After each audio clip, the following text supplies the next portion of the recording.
Pero anong gusto niyang palabasin? Magbabangayan ang sundalo at ang pulis? Hindi dapat mangampi ang AFP kanino man. Dapat tumayo sila sa likod ng chain of command at ng saligang batas sa ilalim ng commander-in-chief natin. At hindi para sa kanilang maglaro ng politika at pumabor sa isang kulay o kabilang kulay man. Ang Vice Presidente, nasaan?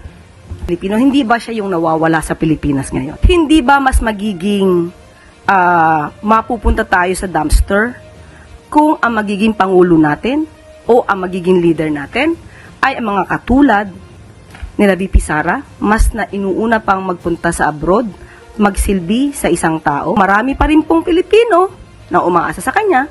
Mahirapan po tayo magkaroon ng Pangulo kung lagi po nasa abroad at hindi po ginagawa ang trabaho dito sa Pilipinas.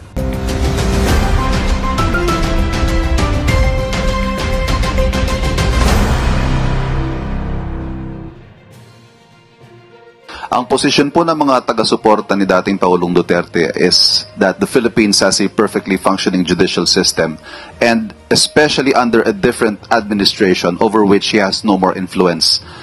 Kung dati ho, hindi daw ma-prosecute si FPRRD dahil masyadong mataas ang kanyang posisyon at malawak ang kanyang impluensya. Ngayong iba na ho ang administrasyon, bakit hindi na lang daw dito sa termino ni Pangulong Marcos? Although nasagot na po natin ito, ulit-ulit na lang po yung kanilang issue. Unang-una po, sinabi po nga natin na nauna na po kasi nag-imbestiga ang ICC, ang mga prosecutors ng ICC. Hindi pa po nakaupo ang Pangulo, si Pangulong Marcos. Nakapag-decide na po ang prosecutor ng ICC na ituloy ang pag-iimbestiga dahil hindi tumupad ang dating pamahalaan sa kanilang pangako na sila ay magkakaroon na ng tamang pag-iimbestiga at ipoprosecute ang dapat na i-prosecute. At tandaan po natin, may mga pagkakataon din po si Pangulong Duterte noon, dating Pangulong Duterte, na mismo ang mga findings ng NBI ay pinakikialaman. So talagang masasabi natin hindi gumana ang justice system sa kanila.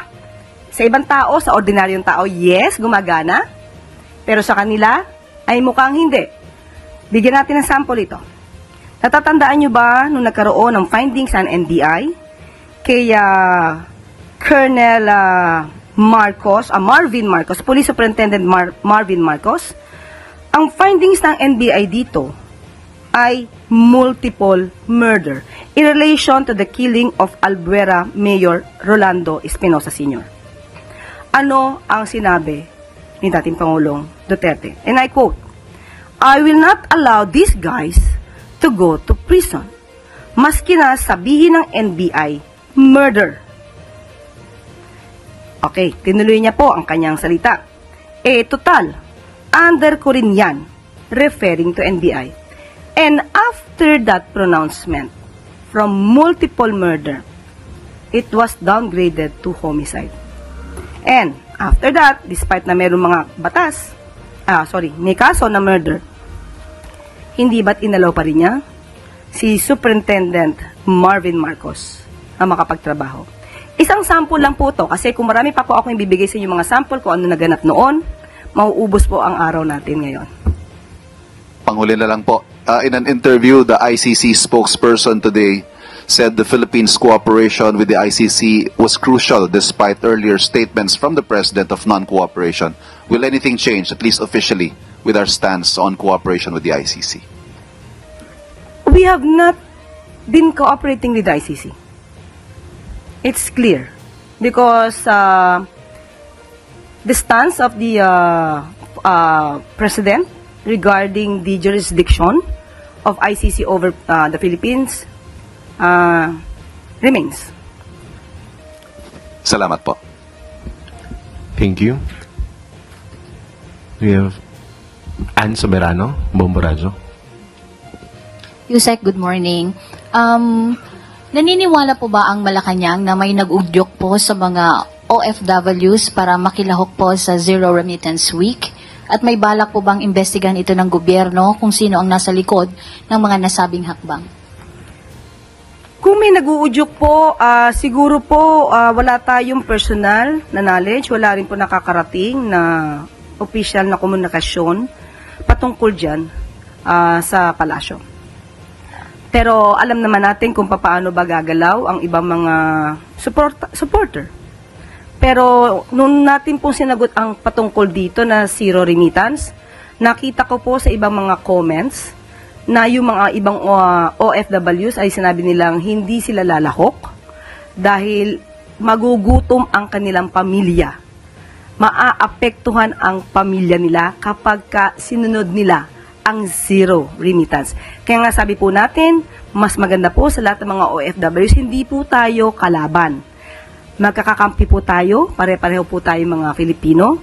Siguro magmasid lamang sila at iwasan na maniwala sa mga fake news dahil kung sila po ay mauudyukan man mga ganitong klaseng panawagan at pagsasagawa ng mga activities laban sa gobyerno, hindi lamang po ang gobyerno ang maapektuhan, kundi mismo ang kanilang pamilya.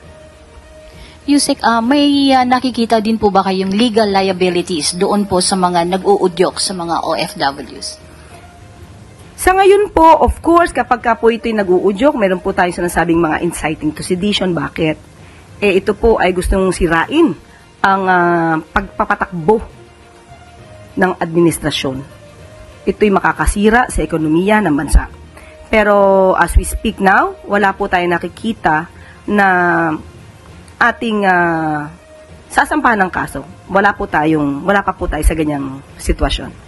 Lastly, Yusek, sakali pong gagawin talaga ito ng mga OFWs at hindi magpapadala ng remittance, may hakbang din po ba ang gobyerno gaya ng pag-alis o pagsuspende sa kanilang mga benepisyo na ibinibigay din ng gobyerno? Thank you. Choice po kasi ng OFW kung sila'y magpapadala ng kanilang remittance o hindi. Wala po tayong hahadlangan kung ano man ang kagustuhan nila. Pero muli, tayo ay mananawagan sa mga OFWs, ang gobyerno po ay hindi nyo po kalaban. Kami po ay kakampi, dapat lamang po na magmatsyag at alamin kung ano ang fake news at ano ang katotohanan. Follow-up question from Pia Gutierrez. I would just like to follow up yung economic implications nitong zero remittance protest ng mga OFW. Meron po bang pag-aaral na ang gobyerno kung magkano ang mawawala sa ekonomiya ng bansa and if ever kung meron tayong mga contingency measures? As of the moment, hindi po pa kasi ito pinag-iisipan ng gobyerno. Ang alam po kasi natin, ang OFW ay magkakaroon sila ng sariling pagdidesisyon. Hindi po natin iniisip na madadala sila ng mga ganitong panawagan. Considering nga po na yung pamilya mismo nila maapektuhan. Kagaya ng aking sinabi, yung mga comments, mas marami pong nagsasabi na hindi sila lalahok sa ganitong panawagan dahil ayaw nila mismo ang kanilang pamilya ang maghirap at magdusa sa mga issue ng politika. Gilbert Perdes.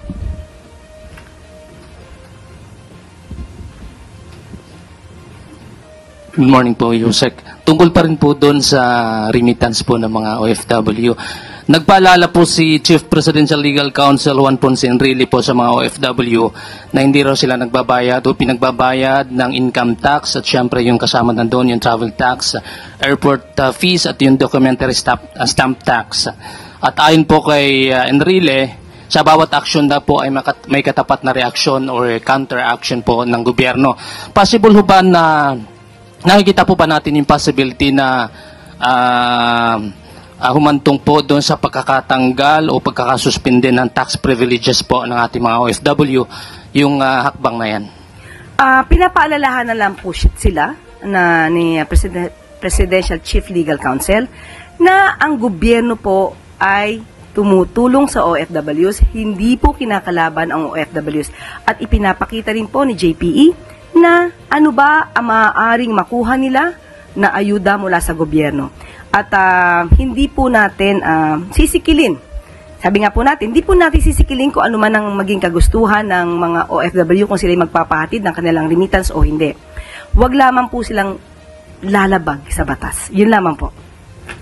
Follow up lang po. Ano po, kung alam na po ng Pangulo, alam na po ba ito ng Pangulo yung issue ito at ano po yung directive po ng Pangulo kung meron man?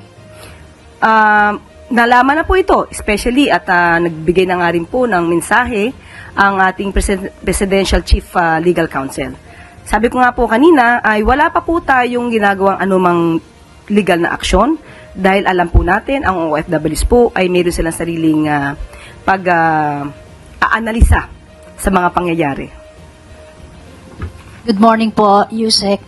May plano raw po itong si dating Senador Gringo Onasan na maghain ng petisyon sa ICC para hilingin daw po na maibalik dito sa Pilipinas si dating Pangulong Rodrigo Duterte dahil sa mga concern daw doon sa kanyang well-being. Inasahan nyo na po ba yung ganitong mga legal na action from the side of the former president? At kung may plano po ba ang pamahalaan na pigilan ito o gumawa ng legal action din para mapigilan yung ganito? Well, karapatan naman po niya kung anong nais niyang gawin para ipagtanggol ang dating Pangulong Duterte. Pero mas mainam po siguro makipag-usap muna siya sa legal team ni dating Pangulong Duterte, baka hindi naman po siya pansinin sa ICC. Sa part po ng gobyerno, sa part po ng administrasyon, wala po kaming gagawin dahil wala na po tayong responsibilidad, wala po tayong gagawin anuman patungkol po sa legal system, legal procedures ng ICC. Vice President Sara Duterte, following her statement that the Philippines is on the way to dumpster, nawawala na raw po kasi yung pag-asa ng mga Pilipino. Nawawala ang pag-asa ng mga Pilipino. Hindi ba siya yung nawawala sa Pilipinas ngayon? Well, anyway, siguro sinasabi niya yan na road to perdition na tayo. Bakit? Dahil hindi niya naman nakikita kung ano ang mga ginagawa, mga proyekto, programa na isagawa na at naitulong na ng pamahalaan sa taong bayan. Dahil malamang ay hindi siya nanonood ng ating press briefing everyday. At hindi rin naman siguro siya nanonood ng mga programang ipinapalabas sa PTV4 at saka sa RTVM. Talagang mabubulagan siya kapag hindi po niya inaalam kung ano ang naging trabaho at magiging trabaho ng administrasyon sa pangunguna ni Pangulong Marcos. Okay, now, hindi ba mas magiging mapupunta tayo sa dumpster kung ang magiging Pangulo natin o ang magiging leader natin ay ang mga katulad nila VP Sara, mas na inuuna pang magpunta sa abroad, magsilbi sa isang tao, although tatay niya po yun, pero marami pa rin pong Pilipino na umaasa sa kanya bilang vice-presidente. Mahirapan po tayo magkaroon ng Pangulo kung lagi po nasa abroad at hindi po ginagawa ang trabaho dito sa Pilipinas. Ma'am, does it mean that this is the right time for the Vice President to come back and do her job? Is that what you're saying? Obligasyon po niya maging vice-presidente. Alam niya po dapat ang obligasyon bilang vice-presidente. Sabi nga natin, ang Pangulo natin na sinasabi niya na mukhang wala na tayong pag-asa, nasa Pilipinas, nagtatrabaho. Araw-araw, may inaanunsyo tayong good news. Maliban sa ito'y patuloy sa pagpapatuloy ng tila mensahe na common sa kanila na umaapila palagi sa sandatahang lakas sa anumang level, anumang iso, anumang kaganapan. Dahil hindi ko rin maunawaan kung ano yung apila niyang sinasabi kaugnay nun na yung Presidential Security Command daw ay under ng AFP. Pero anong gusto niyang palabasin? Magbabangayan ang sundalo at ang pulis? Klaro, law enforcement operation yon na nag-assist lamang ang AFP. At hindi pwedeng palaga naman na lumaban ang AFP sa kapulisan kaugnay sa law enforcement operation. Bakit ba natin pilit na pinag-aaway yung dalawa? Ulitin ko, marahil bahagi lamang ito sa constant na apila ng kanilang panig kaugnay sa Armed Forces of the Philippines. Nakampihan marahil sila o magkaroon ng posisyon o paninindigan sa ilan sa mga issue na involved sila. Tila pilit nilang dinadamay ang sandatahang lakas sa iba't ibang issue na hindi naman dapat talaga at wala namang issue. Dahil facility man yan ng police, facility man yan ng sundalo, facility man yan ng executive branch o ng Kongreso, ang law enforcement operation ay law enforcement operation pa rin. Hindi dapat mangampi ang AFP kanino man. Dapat tumayo sila sa likod ng chain of command at ng saligang batas sa ilalim ng Commander-in-Chief natin. At hindi para sa kanilang maglaro ng politika at pumabor sa isang kulay o kabilang kulay man. At sana tigilan na rin yan ng magkabilang panig kaugnay sa panunuyo sa ating sandatahang lakas dahil hindi natin gusto na sila'y manghimasok kada na lamang may hindi pagkakaunawaan ang mga politiko sa ating bansa.